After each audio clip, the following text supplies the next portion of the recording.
Well, Andy Farrell's named his 42-man Ireland squad to prepare for the World Cup. What do you guys make of it so far? Oh, there was one for me that missed out, who I think's been carving up for Munster, Jean Klein. Yeah. Yeah.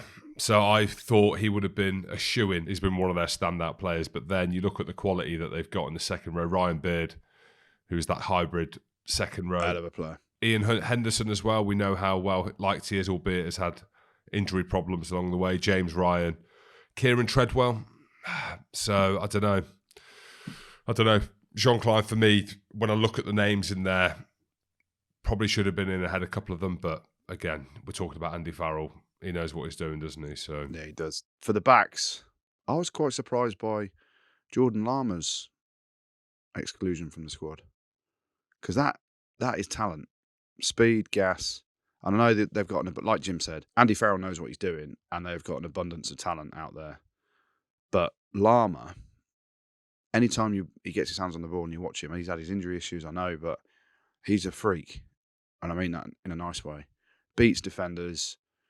Has got X factor in him, and it'll be interesting that their big thing is they've got a horrific group in terms of being the best team in the world, South Africa and Scotland, and the question marks will be until they get past the quarterfinals. Who knows what's going to happen? But best ever position they can be in the form they're in as a national team, and the players at his disposal, and to be able to leave those two out means that you're bloody strong as well. Well, they'll have to get past Scotland to get out of the group. And they've named their initial squad, haven't they, Jim? You think Ireland are worrying about getting past Scotland? Hey, all the pressure's on Ireland, Andrew, and we will be pushing that narrative as we get closer to the World Cup and really pushing it on them via the Rugby Pod. And that way, they're going to really feel the heat, aren't they? Yeah, of course they are. Dan Sheehan was meant to come on today. Big shout out to you, Dan Sheehan. He's gone on holiday instead. I said, mate, you've not lived if you've not come on the Rugby Pod, and therefore it's not going to be good luck for you. What are the headlines from it? Johnny Gray, he's the headline one that is going to miss out or has missed out. Had a horrible injury. We spoke about it on the pod here.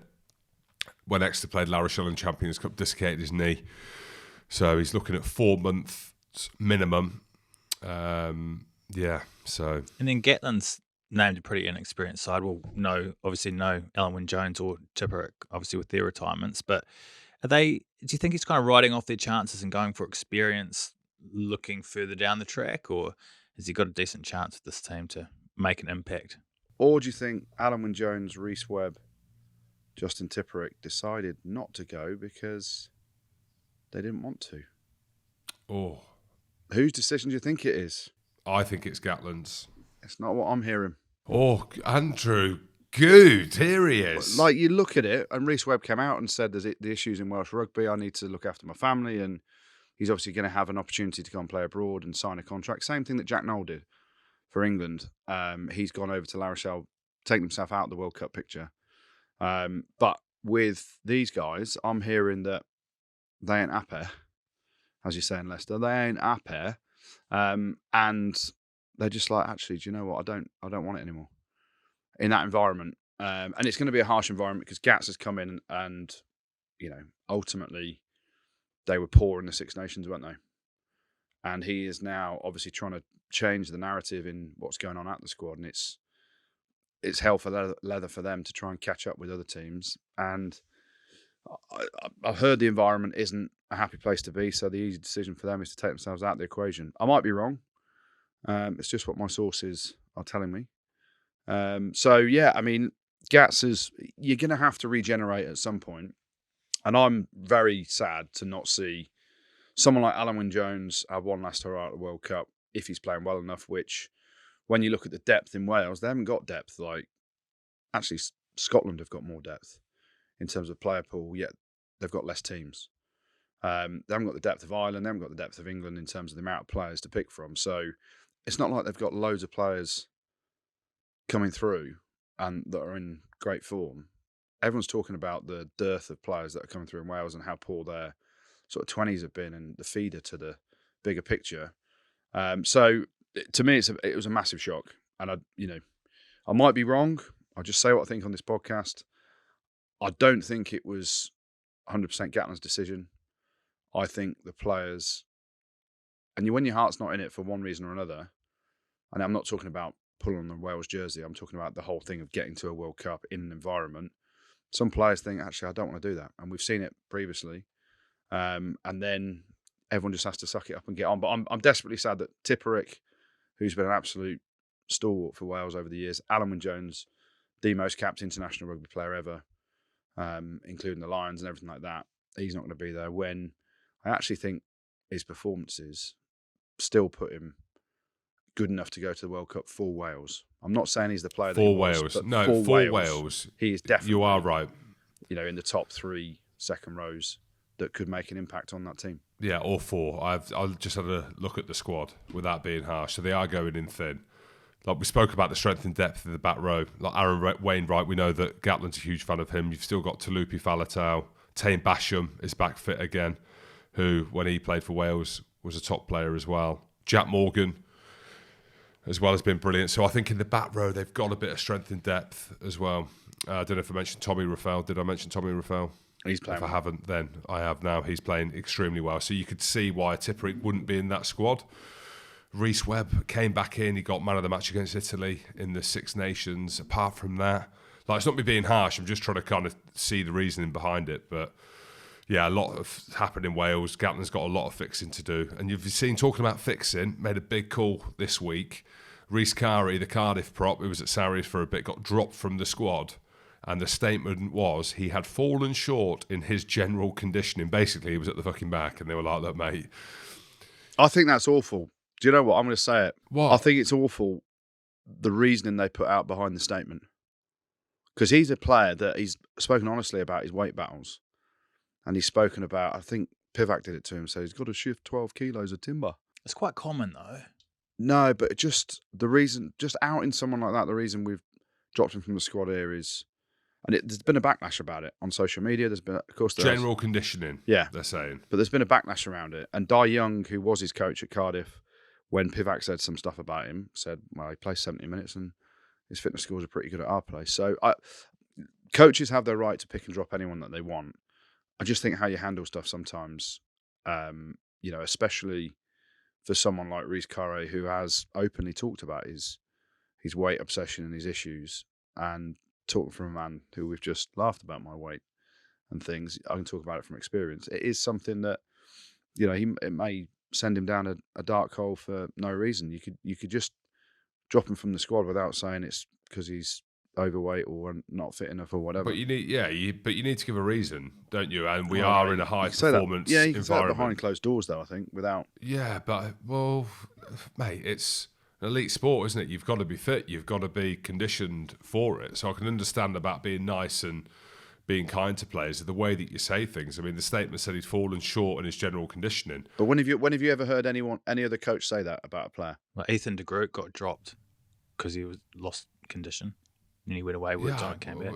Well, I suppose what you're saying, there isn't many, is there? But I don't imagine. I mean, if he's fallen short, he must be pretty far down the pecking order when it comes to the fitness stuff. If he's been given lines and parameters to meet, it'd be like, mate, you got a World Cup. Yeah, and that's his responsibility, right?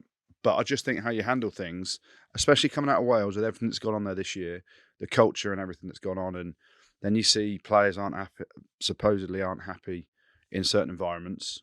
I just think there's better ways to handle it. It's quite interesting, though, isn't it? Like, how harsh can you go on a player on why they've missed out on a squad?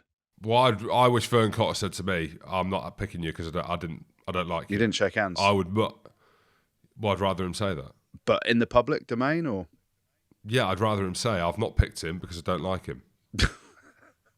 Is that why you didn't get picked for 2015 World Cup two-step lob? You'd have won it without doubt. Without doubt. Who could not like you, Jim Hamilton? Well, there you go. Hey, love or hate. That was it. I'd rather them come out and say the reasons why. And it's not about putting pressure on him, but people be wondering, Rhys Carey, captain of the under-18s, under-19s, like a star coming through. Why has he been dropped out of a 54-man squad? Yeah. Well, he's at the back of fitness, that's why. Well, all right, well, fair enough. I don't know. Maybe I'm a little bit old school. The boys best be fit, eh? Well, they're going to need to be, if anything. But they always are. Gatland teams are always fit. England hasn't named a squad yet. Why are they leaving it so late? Lads on holiday. Seeing social media pics from here, there, and everywhere.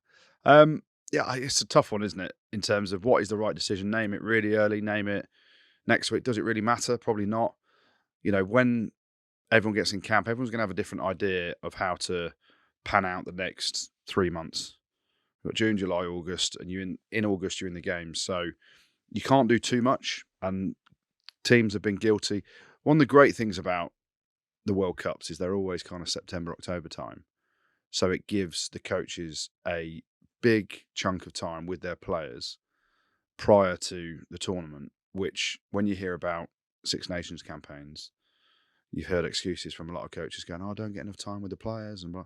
But then there is the balance of, and it's going to be a really hard balance of living in hotels, training your ass off for weeks on end. How much time do you give back to get on a holiday, to go to families, see your kids, say goodbye to the kids because they're too noisy, you want to go back to camp? It's a really hard balance, and it's not the same for everyone.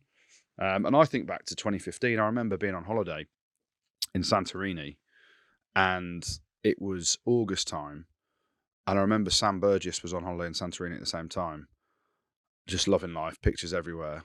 And I'm thinking, why aren't they in camp getting beasted? And they had been, obviously, but that was a down week, so he's gone away. And then you think back to pre-season, how fucking hard it is. And you get home to your own house every night in pre-season, unless you're away on a camp somewhere with your team. But it's not an enjoyable time of the year, is it, Jim? Pre-season. It's hard. You get home, you can't walk, you can't sit on the toilet.